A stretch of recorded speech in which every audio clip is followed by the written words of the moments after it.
Here's a little bit of brush time just to get us started.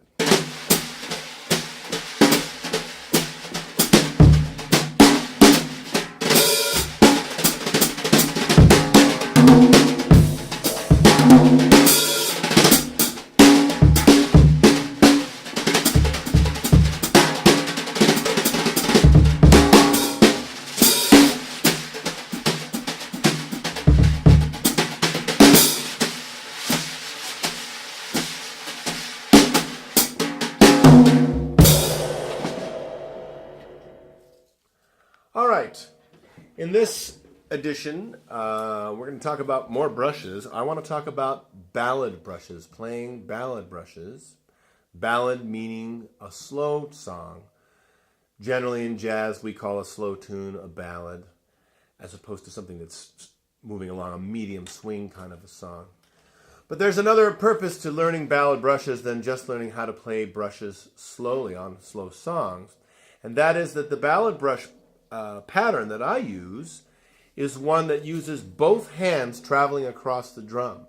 You may recall that when we were talking about the basic brush pattern that I had on the last lesson, the right hand was playing the ride cymbal pattern just the way it was when it was with a stick on the ride cymbal. We just brought it over to the snare drum and played it there.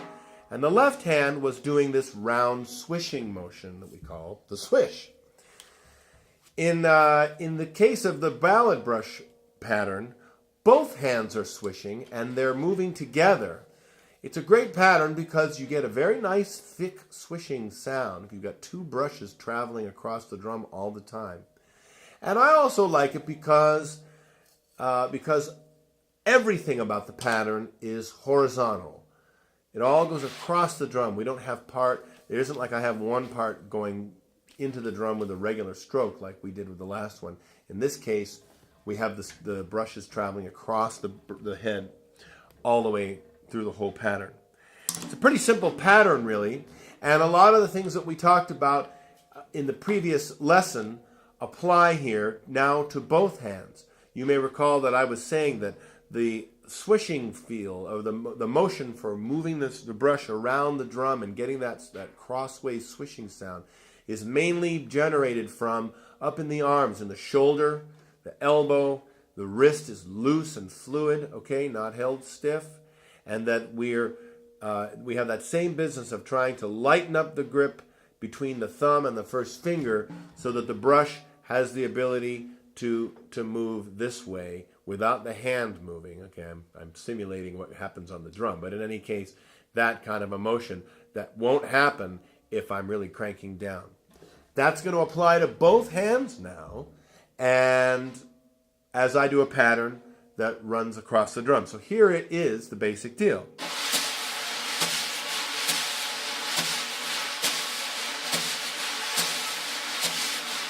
Each time my hands move from one side of the drum to the other is one beat. And this is the pattern, by the way, that is shown on the sheet that I hopefully am having passed out. There, I'm angling it the right way. Ballad brush pattern, okay? You'll see from this sheet that you have two sideways horseshoes, or U's if you want to think of them that way. The right hand, let's take a look at just the right hand. The right hand is going to make a motion that repeats every beat, covers the whole side of the drum. And if I put beat 1 up at like 10 o'clock on the drum, up here in the upper left side, then I'm going to travel all the way to the other side of the drum and all the way back down, but on the lower part of the drum, and I'm going to make beat 2, just one beat later, is going to be right down here around 8 o'clock on the drum. So my motion is up to here, across, all the way to the side, and back over here.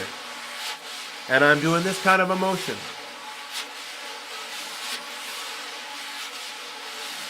Okay, so beats 1 and 3 in this case. I know the hi-hat's kind of in the way. I don't really need the hi-hat right now. Beats 1 and 3 are up here at the top of the drum. Beats 2 and 4 are down here. But they're always over here on the left side of the drum.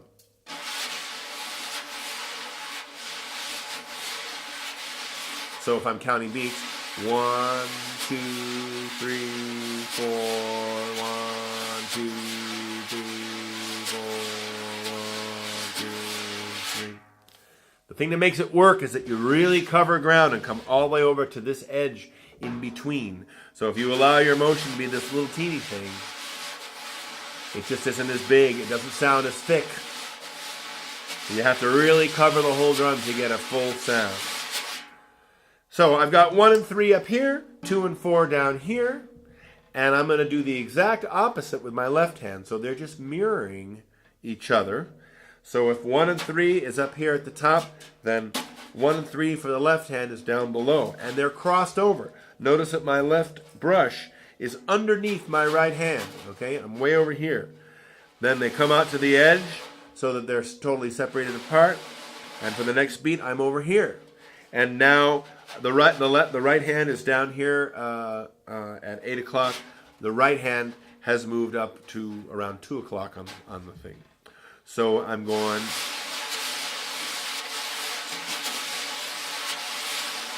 Okay, and the beat is like this. 1, 2, 3, 4. 1, 2, 3, 4. And that's the swish motion. While I'm doing it, notice how much of it you can see in my elbow and in my shoulders. My arms are really active when I play this pattern. It's not this. Okay? In order to get the flow, you really have to have your arms moving, and you should feel it all the way back in between your shoulder blades even. My shoulders are loose and fluid. My elbows are loose and ready to move. My wrists are fluid and able to move just like a snake and not be held stiff. If you look carefully, you can see that there's a little bit of that lateral motion from the brush out of my hand.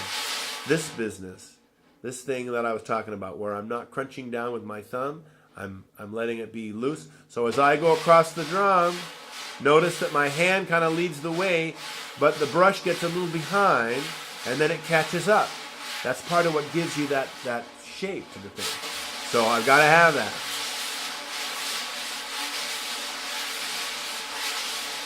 So that's the swish motion. Now you might notice that when you do that, there isn't a very clearly defined beat down in there. The swish motion is really full, and you can kind of hear a pulse in there. But we don't really have anything clear that's telling me where 1 and 2 and 3 and 4 are. So in this pattern, we've been using the arms and the wrist and all of the elbows and shoulders to get the swish motion. I'm going to add to that an element that I call the pulses, and those come from these 3 back fingers.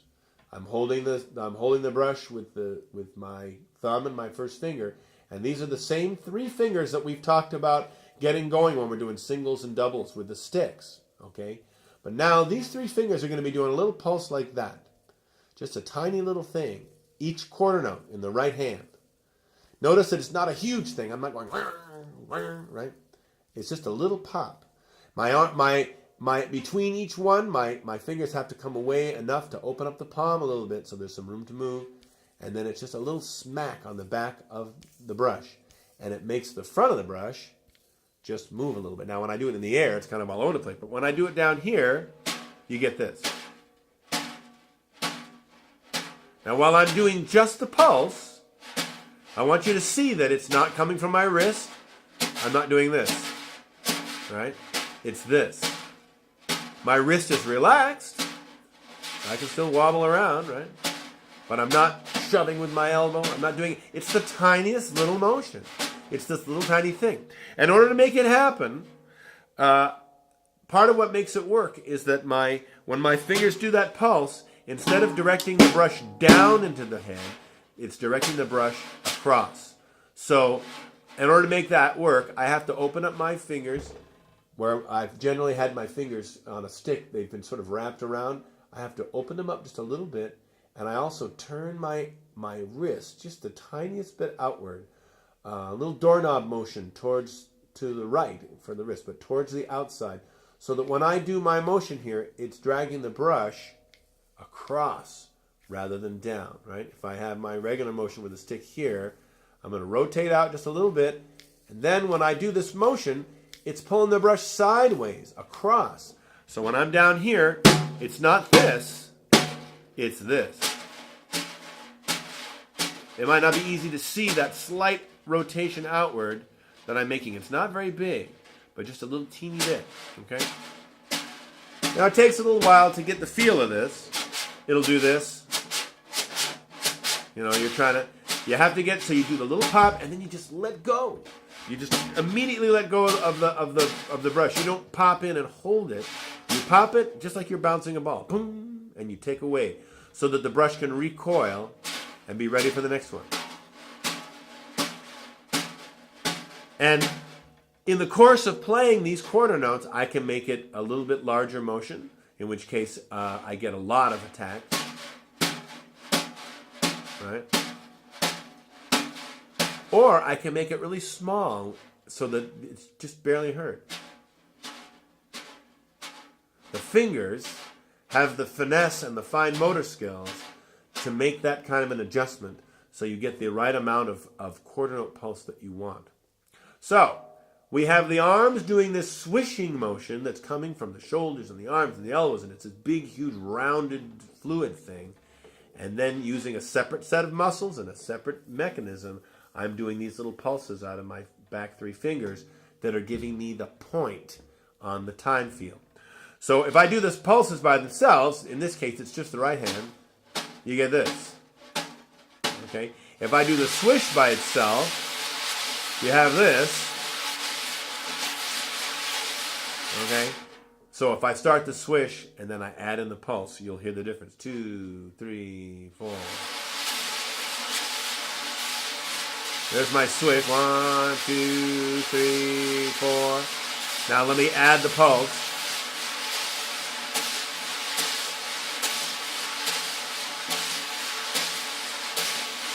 Now we've got a clean beat that the bass player and the singer and the lead trumpet player and everybody else in the band can hear with great clarity.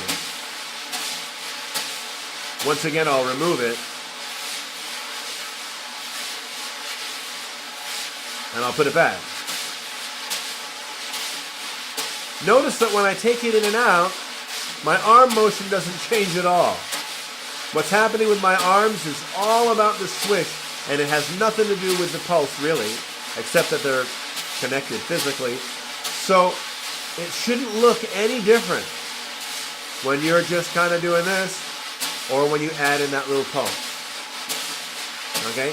And if I stop the swish altogether, there's my pulse just coming out of my right hand. And you can see there's a little bit of motion here from that. You know, I mean, everything is tied together, but I feel it is really the business of sending two different signals down the same arm that are working together, but they are really unrelated. And so notice, if I get the swish happening, and I've got the pulse, and let's say I want to back off and not have the pulse be quite so loud, I can just tailor it back a little bit. Or if I really want it to carry, I can dig into the drum just a little bit with it. Okay? By the same token, if I want the swish to be not quite as full, I keep the pulses the same, but I just start covering a little bit less ground.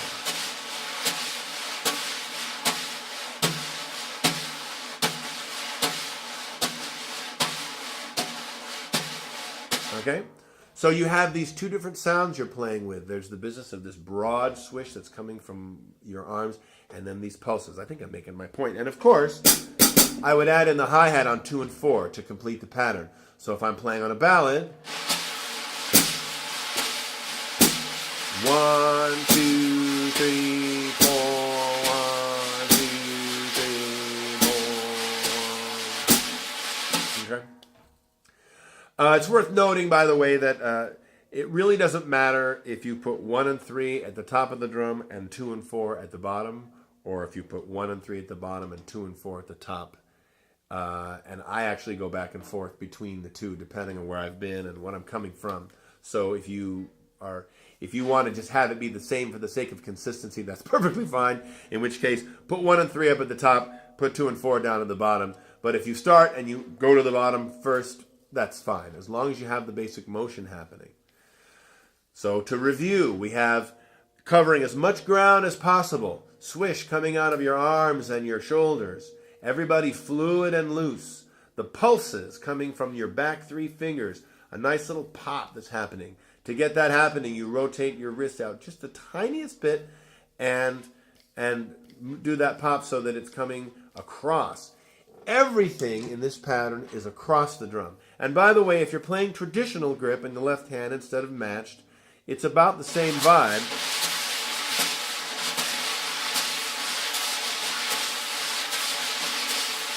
Okay?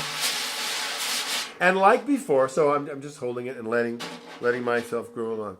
Like I was talking about before when we were dealing with swish related stuff, I feel like my arms are suspended as though I was a marionette. I'm just keeping them held, just like they're held like a crane above the head, so that there's no weight going into the brushes. I'm not pushing the brush, I'm not shoving it down. Right? It's this. You have to put no weight on the brush, so that really it's just the very, very tip of the brushes that are gliding along the head. Okay? That's the basic ballad brush pattern. And then if you're a little bit more advanced and you want to take this pattern and move it up into something that can be used in a swing setting, all you do is you start playing, instead of playing just quarter note pulses, you start adding the and of 2 and the and of 4 to the pattern, and then you get the ride cymbal pattern that we had over here. So I've been doing this. So I'm going 1, 2, 3, 4, 1. I'm going to add the and of 2 and the and of 4. 1, 2, and 3, 4, and 1, 2, and 3, 4, and 1. That's the same rhythm as this.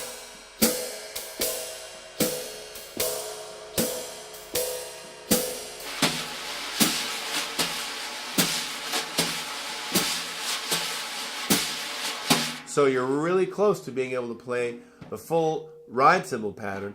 And if you're watching carefully, you might notice that the upbeats, the and of 2 and the and of 4, are being played by my left hand with the same kind of little pulses from the fingers that I was doing in the right hand.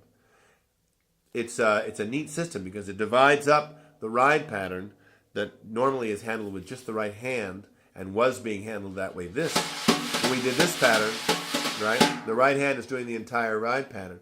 Now, if I get back to just the pulses, I'm doing this. My right hand is handling quarter notes, all the downbeats, 1, 2, 3, and 4. My left hand is handling the upbeats. 1, 2, and 3, 4, and 1, 2, and 3, 4, and 1, 2, and 3, 4, and 1. Same little tiny pulse down here. And if you're playing traditional, that the pulses would come from these 2 top fingers, these guys, not your whole wrist. And if you catch yourself on either hand doing a big wrist motion, to try to make that pulse, you got to remember that it's all about fingers. It's all about down here rather than some big thing. So if I'm playing the swish pattern with the traditional grip,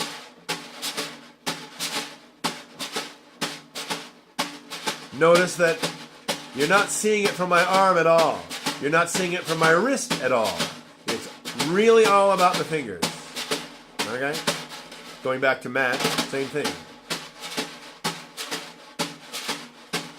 Funny, I think I'm better traditional maybe a little bit. So here's my pattern now, sped up just a little bit, and you really get a swing pattern.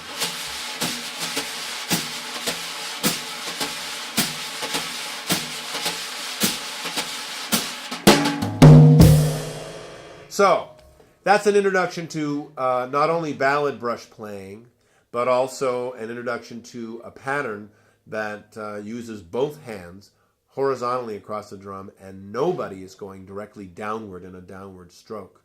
It's a great pattern. that can be used for all kinds of things. And because the ride cymbal pattern is being divided up between two hands, it can be played very, very fast. If you, as fast as I can go,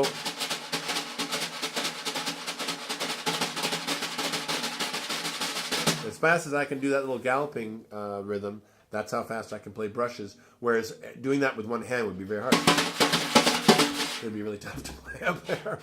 So,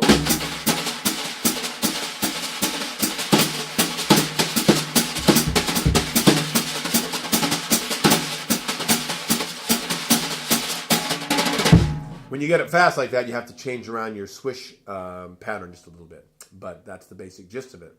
So, spend some time playing along with ballad tracks that are posted on Canvas. There's a few of them up there. And the whole point is to just settle in, get the hi-hat on 2 and 4, get quarter notes going here, and try to get used to this inverted, or not inverted, but these two sideways, this motion that you're doing, okay? And get it down here. Try to get yourself playing as fluid as possible, not putting any weight on the brush, and then see if you can start getting the quarter note pulses happening. When you're playing along with the track, if you listen, you can figure out where the quarter note is in the ballad. It's going to be slow, but then you just try to send them down to your fingers, okay? That will get you going. And if you've been working on the basic brush pattern from previous lesson, spend some time with that too, because they're two separate patterns. They're both really, really good. All right, that'll do it for brushes for now. And I'm sure, like I said, that Mr. Luck may have some other things he wants to add to this or to demonstrate. And usually I have a couple of videos marked that are also great for demonstrating a little bit of what I'm talking about. So you can watch those if you're not tired of watching video now.